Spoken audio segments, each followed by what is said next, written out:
গোপালপুর নামের এক গ্রামে এক ধনী ব্যক্তির 3 সুন্দরী কন্যা ছিল, গীতা, রীতা আর মিতা। তাদের রূপ দেখে সেই গ্রামের সকলেই তাদের দিকে অবাক হয়ে তাকিয়ে থাকত।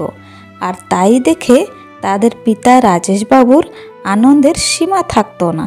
বুঝলে গিন্নি, আমাদের 3 মেয়ের এত রূপ, আমি ওদেরকে খুব ধনী পরিবার দেখে বিয়ে দেব, যেখানে টাকা কড়ির কোনো অভাব থাকবে না। দেখে নিও তুমি।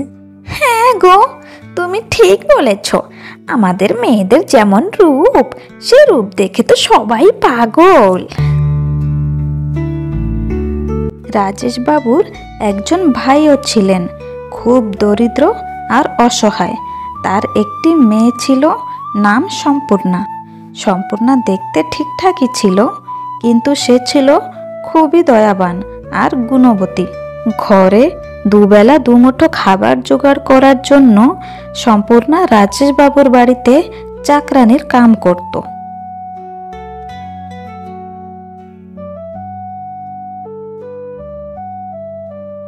এই যে হতচ্ছাড়ি, একটু তাড়াতাড়ি হাত দুখন চালা দেখি।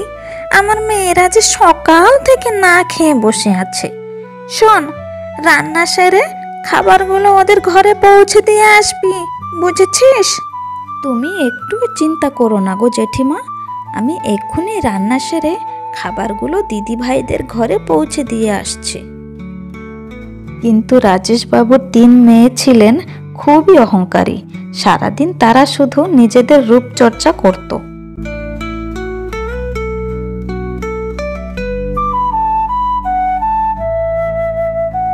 দেখ মিতা আর রীতা, তোদের দুজনের থেকেই আমি সব থেকে বড় আর বেশি সুন্দর, তাই সব থেকে ধনী ঘরে তো আমারই বিয়ে হবে। ওহো, সেগুড়ে বালি, তোদের দুজনের থেকেই আমি সব থেকে সুন্দর, বুঝলি? তাই ধনী ঘরে আমারই বিয়ে হবে। তোরা দুজন কি স্বপ্ন দেখছিস না কি রে? সবাই তো বলে আমাদের 3 বোনের ভেতর আমি সব থেকে সুন্দরী, তাই ধনী ঘরে আমারই বিয়ে হবে। এভাবেই তাদের 3 বোনের ভেতর রোজ তর্ক বিতর্ক হতো। কিন্তু সম্পূর্ণা ছিল খুবই দয়াবতী। ও ঘরের সকল কাজ কাম করত আর নিজের বাবার দেখাশোনা করত।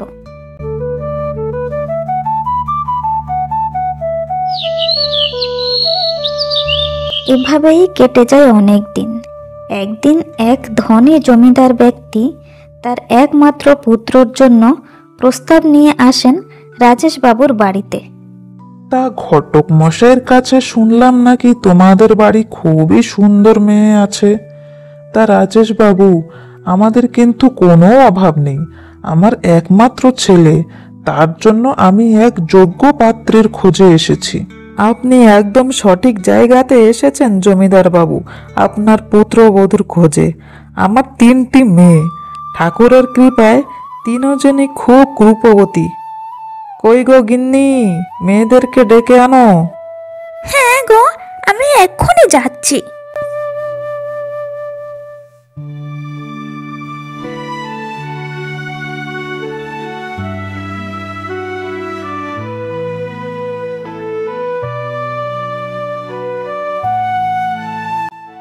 বাহ বাহ, খুব সুন্দর। তা দেখছি 3 বোনকেই দেখতে খুব সুন্দর। আমি তো বুঝেই উঠতে পারছি না কাকে থুয়ে কাকে দেখব। জ্যাঠামশাই, এই যে চা আর কিছু জল খাবার এনেছি। তবে এই মেয়েটা কে, ঠিক চিনতে পারলাম না তো। ও ও আসলে আমার ভাইয়ের মেয়ে।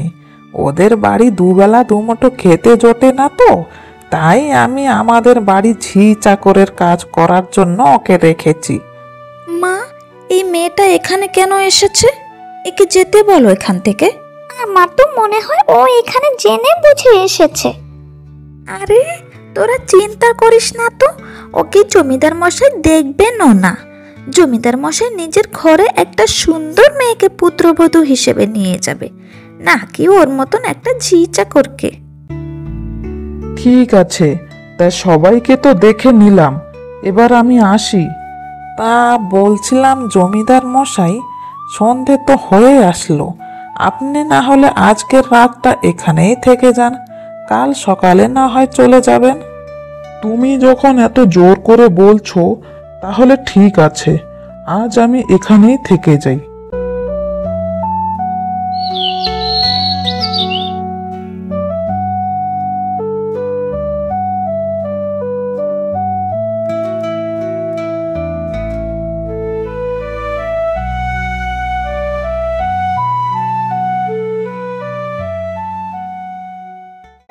বাহ, অসাধারণ, খুব ভালো রান্না হয়েছে। এইসব খাবারগুলো কে রান্না করেছে? আগে জমিদার মশাই, এসবই আমার 3 মেয়েরা রান্না করেছে। ওরা 3 বোন দেখতে যেমনই সুন্দর, কাম কাজেও খুব ভালো।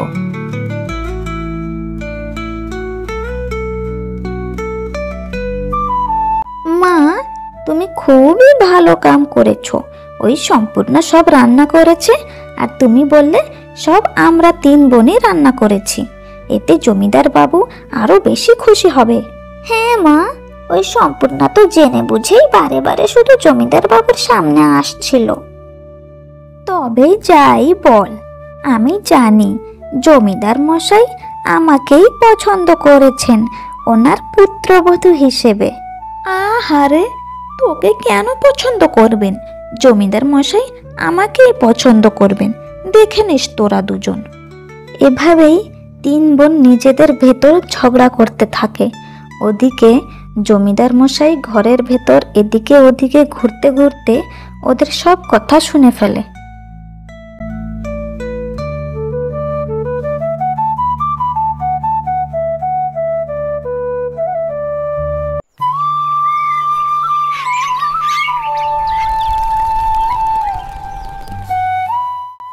আচ্ছা রাজেশ বাবু, খুব ভালো লাগলো আপনাদের বাড়িতে থেকে। এখন আমি আসি, কাল সকালে আমার ছেলে এসে আপনাকে ওর মতামতটা জানিয়ে দিবে।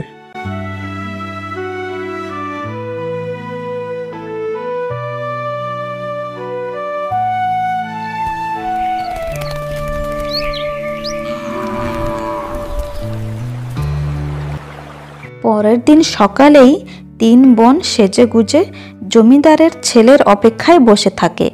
তখনই তাদের ঘরে আসে এক অসহায় ভিখিরি। মা গো, কেউ আছো কি? এই দিন দয়ালুকে কেউ কিছু খেতে দাও গো। ওহো, সকাল সকাল ভিখিরি কোথা থেকে চলে আসলো? এই যে, এখান থেকে চলে যাও, এখানে কোনো ভিক্ষে দেওয়া হবে না, বুঝেছো? হ্যাঁ হ্যাঁ, চলে যাও এখান থেকে, এখানে কোনো ভিক্ষে টিক্ষে পাবে না তুমি, বুঝেছো? আজ আমাদের এত ভালো দিন, আর সকাল সকাল কোথা থেকে ভিখিরি এসে জুটলো?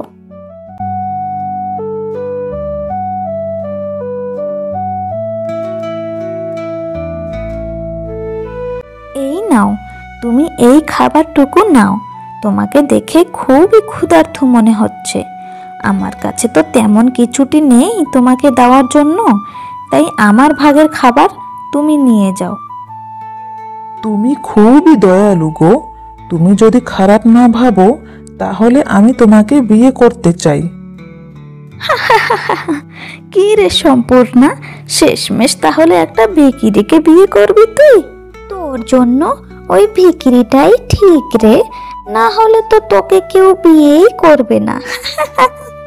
সম্পূর্ণার 3 বোনেরা এভাবেই ওর উপরে হাসি ঠাট্টা করতে থাকে। তখনই সেই জমিদার সেখানে উপস্থিত হন। আসেন জমিদার মশাই, আসেন। তা আপনার কি মতামত? আমার কোন মেয়েকে আপনার পুত্রবধূ হিসাবে পছন্দ করেছেন? আমার ছেলে তো পুত্রবধূ বেছে নিয়েছে। মানে কি বলছেন আপনি? এই যে দেখছেন, এ কোনো ভিখিরি নয়, এ ভিখিরির বেশে আমার ছেলে, আর ওর পছন্দই আমার পছন্দ। ও পছন্দ করেছে তোমার ভাইয়ের মেয়ে সম্পূর্ণাকে, তাই আমি ওকেই পুত্রবধূ হিসাবে নিয়ে যেতে চাই।